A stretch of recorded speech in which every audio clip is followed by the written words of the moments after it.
Welcome to another edition of the 49er Goldcast.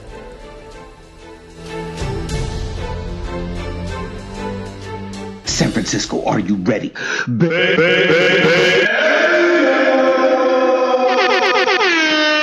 Damn! Boom! I'm your host, Rudy Solis III, and with me is my brother, my co-host, Raymond Solis I, baby. and our esteemed co-host, Old Man Davis. Bam! Welcome to another edition of the 49er Goldcast. It's the bye week, gentlemen. Bam! Bye week edition. Yeah, bye, out. It's the bye week. Undefeated. Right? It came at the best time. Steamed. We are tied with every other team in the NFL for being undefeated during the bye, We are undefeated in the bye. And no one talks about that enough. That's hard to do. let alone for all 32 NFL teams. All 32 NFL teams. Gentlemen, it's the middle of the season, middle of the debacle that is this year, middle of the decade. So I decided this would be a great time to take a break and reflect back on the 49ers saga as it stands right now, because it's been a long and storied franchise, a lot of shit that we've gone through. You got a lot of problems, don't you? Here we go. We are light years past the greatness that defined us, the greatness that still defines us and continues to cast a large shadow over this generation of San Francisco 49ers. We may have pulled the monkey off Steve Young's back in Super Bowl 29, but nobody has pulled the 5 Super Bowl winning monkey rings off of Jed York's 49ers. So here we go, gentlemen. The San Francisco 49ers, life in review. The 49ers, as we know them, really came into being in the late 70s when Eddie DeBartolo bought the team and hired Bill Walsh as the new head coach in the 1978 offseason. Joe Montana was drafted in 1979. Joe Montana, the greatest quarterback of all time, a.k.a. Joe Cool, a.k.a. Joey Legend, a.k.a. the John Candy Drive, a.k.a. the Catch, a.k.a. the owner of the untouchable stat. 4 Super Bowl wins, 3 Super Bowl MVPs, 11 touchdown passes, 0 interceptions. The perfect, immaculate stat. January 10th, 1982 marks the day of the catch. Joe Montana, Dwight Clark against the Dallas Cowboys in Candlestick Park for the right to go to the Super Bowl. Number 16 went on to win Super Bowl 16 against the Cincinnati Bengals. Final score, 26-21. In 1984, the 49ers go 15-1, setting the record for most regular season wins at that time, and finish the season by winning Super Bowl 19, defeating the Miami Dolphins and a young Dan Marino. Final score, 38-16. January 20th. First and only Super Bowl appearance. The only, and you know he was the MVP of that year? Everyone thought he was going to go to like 10 more Super Bowls. Oh. Poor guy. They just never built a good team around him. Dunzo. January 22nd, 1989, my favorite Super Bowl of all time, the one I have watched over and over and over. The 49ers achieved the greatest comeback in Super Bowl history, the now legendary John Candy Drive, which saw Joe Montana drive the 49ers 92 yards with 3 minutes and 10 seconds left on the clock, and the red and gold down 16-13. The John Candy Drive. The 49ers would defeat the Bengals yet again, 20-16. If you don't know about the John Candy Drive, we'll talk about it on another Goldcast. It's an important part of not only Niner history, but American history. American history. Greatest comeback in Super Bowl history. Montana points. Randy Cross is going out of his mind. John Candy is in the stands. Greatest comeback in Super Bowl history. After that, Bill Walsh retires and George Seifert is promoted to head coach. The 49ers go on to win their 4th Super Bowl, Super Bowl 24. This time, Montana and the 49ers were up against a young upstart by the name of John Elway and the Denver Broncos. Final score, 55-10. John Elway, 5 interceptions. Quiet. Montana wins his 3rd MVP that year. The 49ers come within a field goal of their 3rd straight Super Bowl appearance. But the missed kick allows the New York Giants to advance. Montana is traded to Kansas City, and Steve Young is promoted to starting quarterback, winning the Super Bowl without question in January 29th, 1995. Super Bowl 29, final score, 49-26. Chargers fall. From there, a lot of stuff happens, doesn't really matter. I know now why you cry. And then Jim Harbaugh's hired and takes the 49ers to 3 straight NFC championships from 2011 to 2013, including our first Super Bowl appearance in 17 years, which ended in a loss to the Baltimore Ravens, 34-31. Harbaugh's fired after the 2014 season. Team goes 8-8. Jim Tomsula is promoted from defensive line coach to head coach for the 2015 season. Everyone dies, and we go 3-6. And at this point, we've officially benched our starting QB, Colin Kaepernick. And that, my friends, my co-hosts, is the life in review.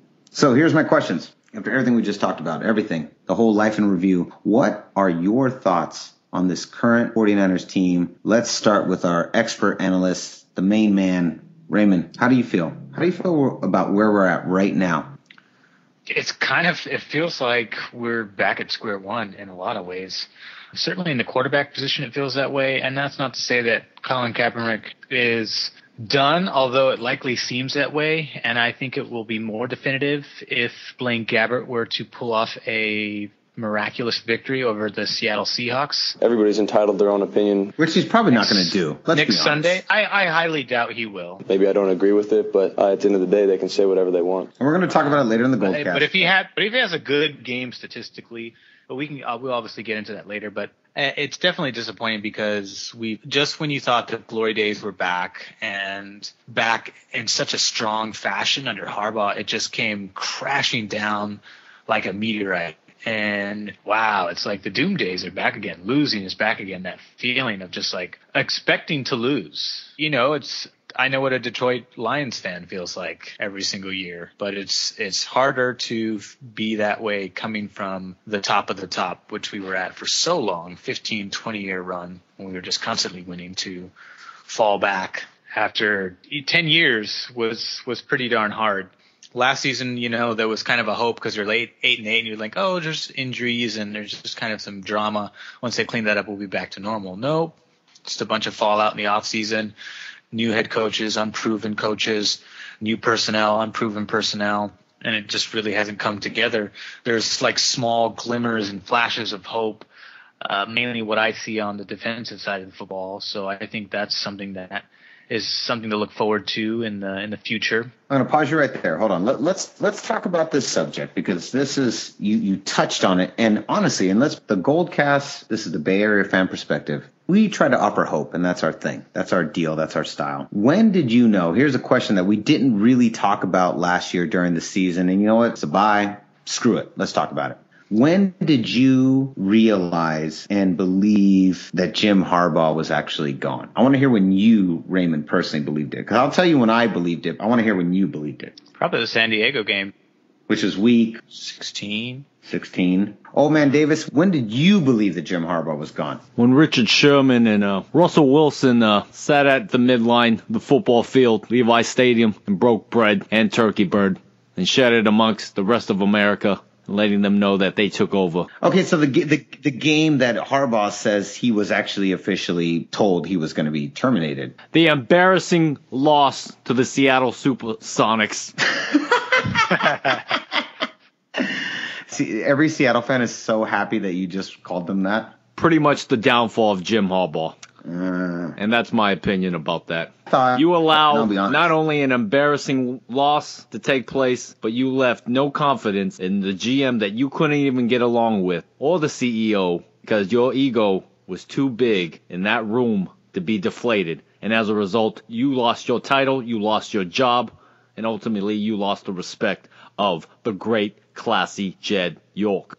Okay, well, hold on. I want to touch on that real quick. Raymond, I'm going to point to you because Raymond last year on the Goldcast was the only person amidst all of the fire that Jed York and Balky were falling under. He was the only person that said, hey, what about Harbaugh's role in all of this? With all of that winning, if he's getting fired, he had to have seriously, truly puffed up to be in this position. Raymond, you were the only person I heard on everything, on CSN, on 49ers.com, on every possible news outlet that was talking about the release of Jim Harbaugh. Because for me, actually, this leads me back to what I was going to say. I was so stubborn. I was a Taurus. I was a bull. I was like, nope. I did not believe it was going to happen until the final game and they announced it. I refused to believe it. I just refused. I actually just did not believe that our ownership would be that stupid. And then when it happened, Raymond is the only person that called it out and said, what about Jim Harbaugh's role in all this? How come nobody is talking about the fact that this coach with this successful of a record has somehow allowed himself to get fired? Ray, you're the only person that called that out. Because clearly he was being a jackass. God. He's being a stubborn, bullheaded, like you put it. And that's his fault. And sure, there's plenty to blame on York and Balky. I would say there's a combination of both of them. York being the young, new, hey, I own a team. Look at this cool toy that my dad gave me. And then Balky kind of being like, hey, I'm one of the head honchos now. You need to listen to me. I'm technically your boss. I hired you. And Jim Harbaugh kind of being, hey, I paid my dues for 14 years. I know what I'm talking about when it comes to coaching. Just let me do my thing, even though everybody kind of hates it after like 3 or 4 years. Everywhere he's been. He's won everywhere he's been, but he's also rubbed everybody the wrong way everywhere he's been. Never won the chip, Ray. He's never won the chip. Not in college. No, he's won some bowls, but nothing like no championship, no national championships or Super Bowls. But he gets the job done, as his track record clearly shows. He's just not very good at managing players the right way. At least not in the pros. In college, it's the perfect scenario because after 4 years, they're gone, and you have a fresh new batch. And they're so young. They're so young. Yeah, and they're so young, of course. So he kind of treats them like college kids, exactly. But you can't come in the pros and treat pros like college players. You can't do it, Justin Smith. That's what he did, according to what all the reports and rumors suggested. He was treating the pros like he would the college players. And he said some very controversial stuff to Trent Baalke, according to rumor. We have no way to prove any of this. So, Old Man Davis, let's get that ownership position. Here you have this coach who arguably, statistically, easily, at this point with the body of work that he's had, is one of the top 5 best coaches in all of football. It doesn't matter if it's college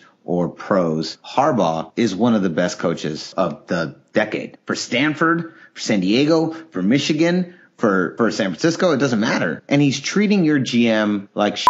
Some of your players get really pissed off because they feel they're being babied. What do you do, Old Man Davis? What's the choice that you make? You take him out to the back, tie him to a post, and take a piss on him.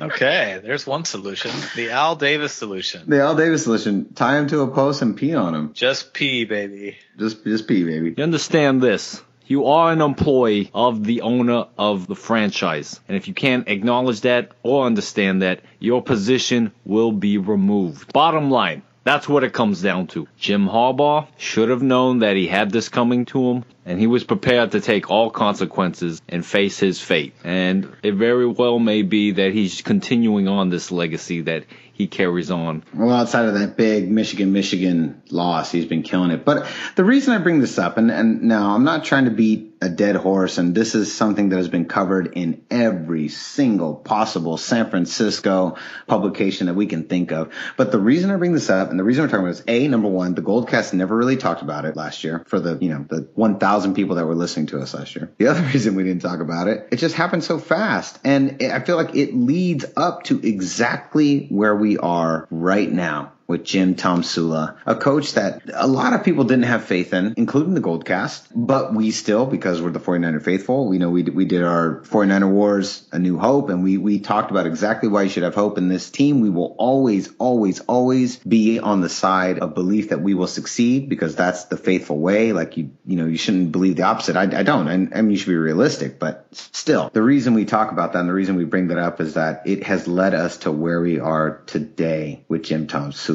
and this current season, which everyone saw coming. This isn't a surprise to anybody. I don't know if you guys remember, but I said last season on the Goldcast that this was the end of Colin Kaepernick. The second everything went down, I said, this is the end. Kaepernick's out. It's a game at the end of the day. It's not life or death. I play to win, do everything I can to try to help this team win. This is it. He won't make it through this season. And I don't think he is. I think he's going to be traded. I think it's over. We don't smoke that shit in the SMC. This is kind of like The Empire Strikes Back, and everyone's getting their hand chopped off. Everybody. The Empire is everywhere, and they're against the Niners at every corner. At every corner. Jesus. We've been training at Dagobah, and we just keep failing to lift that X-wing out of the swamp. We cannot do it. We cannot do it. We walk into Cloud City, balls filled, ready to go, and then the second Vader shows up, he's like, one-handed lightsaber, chop your hand off, and I'm your dad. Yeah, and Yoda keeps stealing our dinner. And Yoda, all you see is his little green butt. Rudy? How come no other Sith was able to block laser blasts with his hand the way Vader could? Somebody talk about my green bud. How come Darth Maul was like the baddest dude ever, and they couldn't train a single person to even get that at that level? I don't know. Now we're on the Sith side, so maybe we shouldn't even. I want to talk about quarterbacks and I want to talk about the coaches. Okay. Oh man, Davis, let's hear. You've been so quiet. Go for it. Go off. Al Davis's dark side. Next. I want to talk about Sean Hill. I want to talk about Trent Dilfer, and I want to talk about Tim Rattay. Why those people? Because those are quarterbacks that will be forever forgotten as being leaders for that season in which they played for the 49ers. I want to talk about the coaches during the seasons in which they will be not missed in their participation in leading the 49ers to a miserable season. Hey, but do you admit that Greg Roman was an idiot? We don't smoke that shit in the SMC. I think he was whack. Hey, look at Buffalo.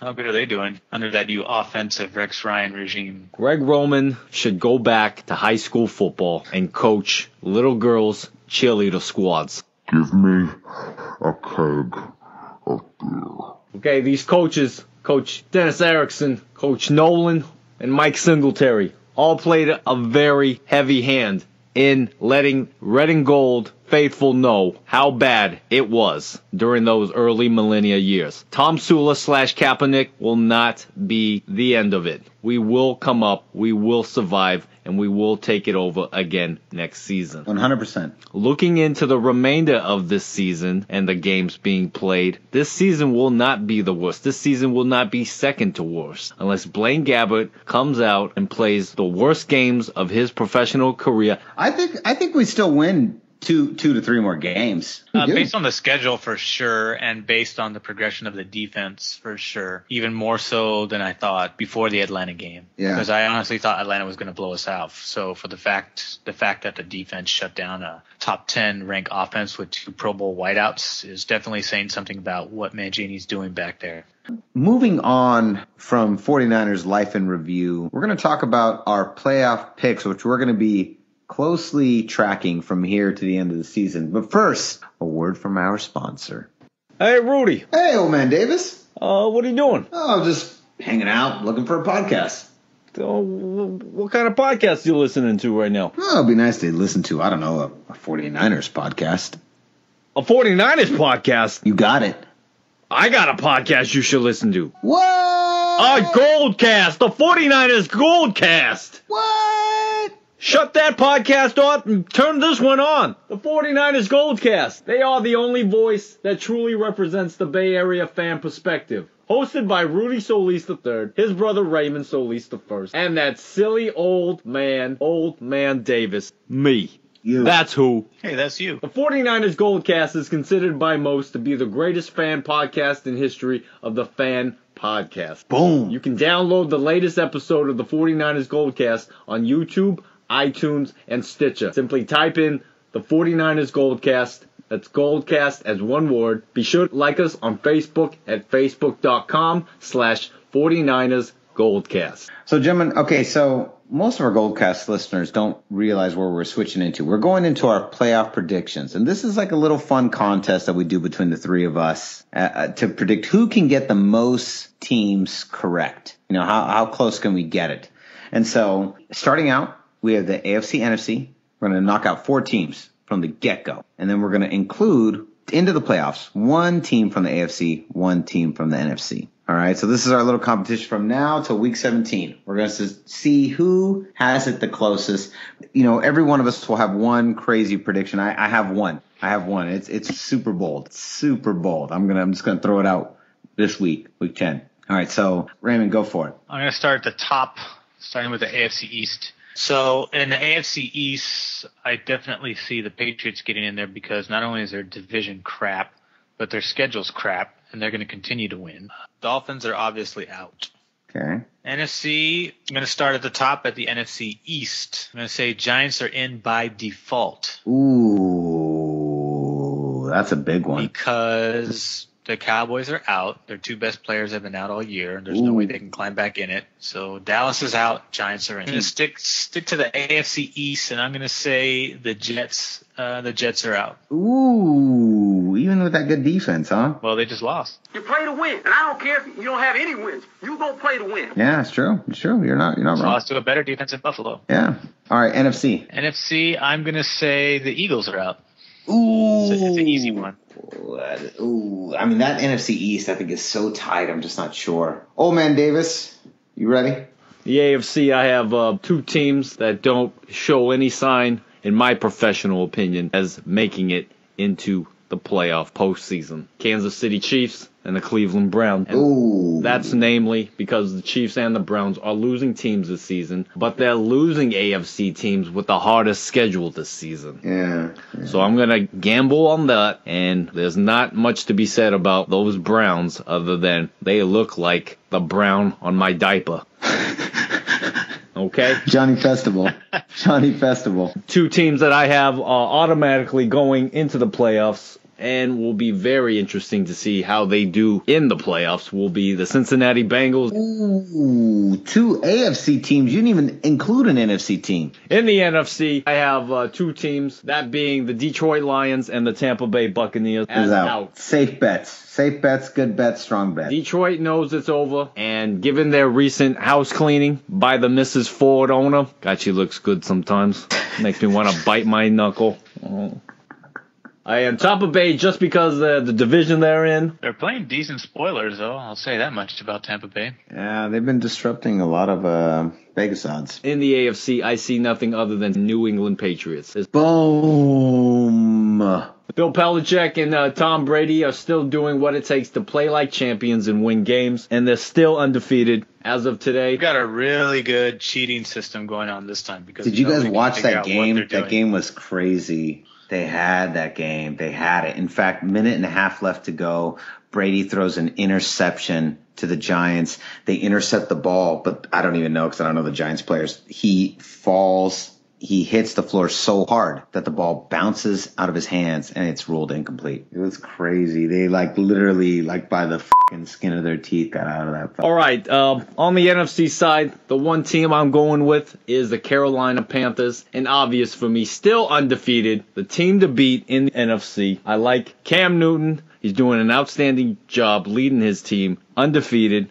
Ron Rivera, outstanding coach this season as well. My pick for the NFC this week. First team in. Ooh, damn. Super aggressive. All right, so I have some pretty bold predictions, but I'm not going to say them till next week. I need one more week. I need to see the outcome of every game. And then I've got a pretty big, bold prediction that I'm going to roll with next week. But give me one more week. Okay, so AFC, Cleveland Browns, you're out. San Diego Chargers, you're out. New Orleans Saints, NFC, you're out. Detroit Lions, you're out. Those guys are done. Browns, Chargers, Saints, Lions, you're out. Go home. See you next year. I went with the big ones. Super obvious this week. Next week we got some bold predictions. New England Patriots, you're in. Carolina Panthers, you're in. Gentlemen, moving on to our final segment of the evening. It's all about that money. That cream. That moolah. Green beans. Them balloons. Ducats. Them buckets. Them tires. Celery. Vegetables. Electric wires. Sliced cucumbers. Sliced basil. Scissors. Green tropical Skittles. Boom, that's good. All right. So, gentlemen, we're looking at the Vegas odds, and the problem is that we are trying to determine the Vegas odds the night of the Cardinals and Seahawks game, which is happening right now as we speak. So the odds have been all over the place. The strongest confirmation that I can see as of right now, as of this Goldcast, is that the 49ers are 11.5-point underdogs against the Seattle Seahawks. Gentlemen, the question is, do you take that bet? Now, Raymond, before you tell us if you take that bet, can you please break down for the 49er faithful where this game is going to take place? The San Francisco 49ers will be taking on the Seattle Seahawks in Seattle at CenturyLink Field Sunday, November 22nd, 1:25 p.m. Pacific Standard Time. That means 3:25 for those of you on the East Coast, as if it even matters. Now, going back to the Vegas spread, I'm going to say you do take that bet, but you got to take the over. Over 11.5 points? The offense is exactly the same. Whatever 11 guys we march out on the field, we're going to go up there and expect a victory. So now we have to play Seattle in Seattle after which what appears to be what's going to look like as another loss coming up against Arizona right now, because Arizona's up, which means not only do we have to play them in Seattle, but we have to play a pissed off Seattle Seahawks team that just lost a very pivotal divisional game. Raymond. So they're going to be out for blood. I'm sorry, faithful. I'm sorry. This is logical. By the way, I'm trying to win you money. You son of a bitch. Yeah, that's true. Oh, right. Over. Raymond says over 11.5. 14 points. You son of a bitch. Old man Davis, the question is, do you take that bet? That bet right there that you just heard. No. What? No. The defense is wrong. I don't take that bet. I want to stick my neck out on this one. I want to believe. I'm going to be faithful. Whoa. I've lost my head. You have. I've had good intentions. I see Blaine Gabbert as being something of a wishbone. Yes, he is that Lucky's rabbit foot, and he will bring home a win from Seattle. Besides. Wow. Oh my goodness. This is unprecedented. Gentlemen, I don't even know what to do right now. Who are you guys? What's happening? If Blaine Gabbert wins, this is how ludicrous this prediction is. If Blaine Gabbert wins, and how much are you saying he wins by the way? I should clarify my thoughts. Yeah. Because you're completely going against the Vegas odds. You sobering up? Yeah.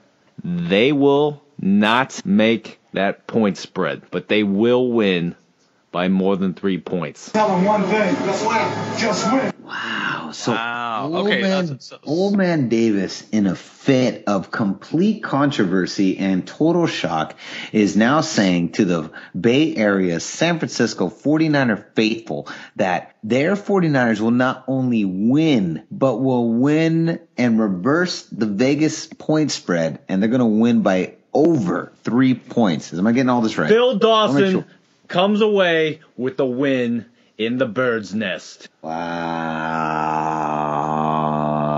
I'll tell you what, if the Niners win, I will buy a Derek Carr jersey. What? Oh my God. What is happening right now? Are you guys serious? You guys are putting yourselves on some real super shit. Silver and black Michael Crabtree jersey. Wow. Raymond, do you want me to buy a Crabtree jersey? Raymond, are you that confident that the 49ers will actually lose that badly? Yes, they will. Gabbert is going against the toughest pass rush that not even the Arizona Cardinals. Carson Palmer has gotten sacked twice tonight, and he's gotten stripped twice. Now, granted, he's not as mobile as Gabbert. Gabbert is just as mobile as he's right in between Russell Wilson and Colin Kaepernick, maybe even a tier just below those two. But he's pretty quick on his feet too, and he has quick passes. But I just don't see it. I don't see it. Even with Trenton Brown in there, they still don't have any solution for Eric Pierce. And if he's still going to be in there, then that right side is still going to be vulnerable. And the running game without Carlos Hyde, with this platoon that pretty much grinded out 100 yards last week, is not going to do any better in Seattle. Everybody's entitled to their own opinion. I just don't see it. I think defensively they're going to play better because that defense is pretty good. And Russell Wilson, you're talking about the Atlanta offense versus the Seattle Seahawks offense. It's like night and day. So in that regard, they're going to play better. This is the most insane Goldcast we've ever done. I hope everyone's listening right now and it weighs in on the fact that we just saw the biggest. Raymond went heel. Old man Davis went babyface. This is like when Marty Jannetty threw Shawn Michaels through the window in that barbershop. Because I don't know what the hell is going on right now. Up is down, down is up, left is right, right is left. Raymond is saying you need to take the over on Seattle, 11.5 point favorites. Old man Davis, in what's probably the most shocking turn of the night. And still, what's the records? The world heavyweight champion, Old Man Davis, is saying right now, you're saying right now that the 49ers are not only going to win, but they're going to beat them by over 3 points? What the is happening right now? Be prepared, boys. Your faces are going to be as stunned as Pete Carroll says he just lost this game to the Arizona Cardinals tonight. Stunning loss again in Seattle against the 49ers. Jesus Christ. In week 11. Wow. Super dick dog. They scored 29 points, and they have 2 Pro Bowl corners. What do you think they're going to do against San Francisco? All right. Well, gentlemen. All right, yeah, Raymond, you asked this question. What's your record? What's both your records right now? Honest records. Well, I think we both lost last week because we both did not expect Atlanta to lose. Raymond, you were behind by 1 game, technically, even though you refused to acknowledge that 1 game loss. I still predicted the win. I go on wins. So let's see. We were tied before that, right? At what, 5-2? We were both 5-3. So we're both 5-4. Well, Raymond, technically you lost the spread. In my world, we're 5-4. Wow. In your world, I'm 5-5. 5-4. 5-5 versus 5-4. Or I mean, 4-5. 5 and 5 and 5-4. Wow. Although in my head, we know what we are. All right. Well, we're gonna find out. This is gonna be the turning point here. This is for reals. You guys have put your feet in the dirt, and this is it. Next week, only one champion will remain, and we're gonna find out who's the world heavyweight champion. All right, Raymond. It's not Ronda Rousey. Oh God, she got kicked in the head. I knew. I had a feeling the whole week. I'm like, you know what? She's way too emotional. She's way too cocky. All those stupid dresses. Nope. This bad, quiet bitch. It's totally disrespectful to Holly too. She wouldn't even shake her hand. Yeah. Before the match. I was just like, why is that? Why not just be a respectful fighter? Did you see? I'm glad you lost because of that. But did you see when Holly put her fist to her face? How much she gave her some really hard left hooks continuously. Yeah, it was rough. You can like us on Facebook. Just go to facebook.com/49ers Goldcast. Like us, follow us there. You can also, speaking of follow us on Twitter at 49ers Goldcast. You can also find us and subscribe to us via YouTube and Stitcher. That is probably the best way to stay on top, because should you subscribe, you will then get instant notification of all of our podcasts as they become live each and every week. You will hear our 3 beautiful voices. Boom. Raymond, where can they find you? You can find me. I like to go to Pier 23 on the nice days. But if you can't find me there, you can find me on Twitter at Ray Solis, as well as Instagram at Ray Solis1. Follow me. I will appreciate it. And that's as far as it will go. Boom. There it is. You can follow me on Instagram and Twitter at Rudy Solis 3rd. RUDYSOLIS 3, number 3. And the letter R and D. Rudy Solis 3rd. Old Man Davis, where can they find you? You can find the likes of Old Man Davis in Detroit, Michigan, Ford Field. Lion meat will be served. Oh no, man, Davis, that playoff hope is getting dimmer and dimmer as each Detroit's starting to become a spoiler team as well. Gentlemen, that concludes another edition of the 49er Goldcast. We are the Bay Area Fan Perspective. I'm your host, Rudy Solis III, and with me is my brother, my co-host, Raymond Solis first, baby. Boom, and our esteemed co-host, Old Man Davis. Bam! Get the f*** out of here. Hell yeah, tell him. Ronda Rousey got what was coming to her. She did. We'll see you next week. Same Goldcast time, same Goldcast channel, and we out. Don't keep that in the podcast. That's so bad. It's really bad.